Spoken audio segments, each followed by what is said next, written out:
I am Waggy. It's a funny little nickname I picked up when I was playing baseball. I think there was somebody brought their dog to practice or something. I stayed after practice and was messing around with the dog. I think my coach the next day was like, "You look like a Waggy. We're gonna call you Waggy now. You're also wagging your tail, you little dog." And then when I was getting more into surfing as I got older, it just kind of clung on to me. I guess I'm kind of a nut.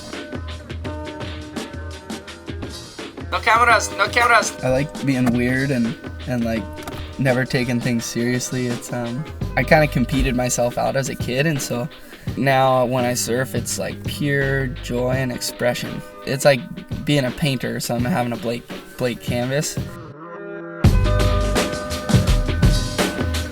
Surfing in wetsuits it's like putting on your armor when you're a knight.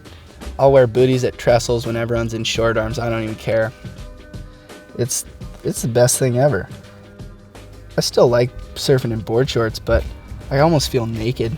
It's kind of scary. Don't like to go for as big of airs and stuff. But when you're in your suit of armor and you're just shining and there's ladies on the beach and they're waving their scarves at you, you're just like, nay. Just you're ready, You're just on.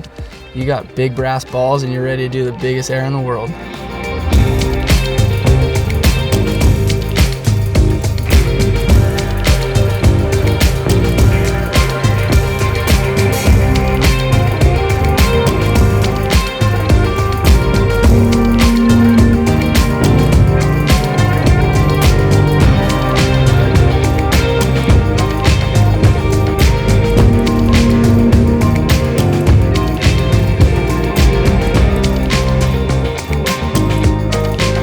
I started surfing before I could walk, basically. My parents loved the beach. Even at a very young age, I could just run down to the beach. And my dad was just a huge inspiration. He's so in love with it, I could see the passion when I was really young, which was crazy. Growing up in Santa Cruz and being a surfer is rad.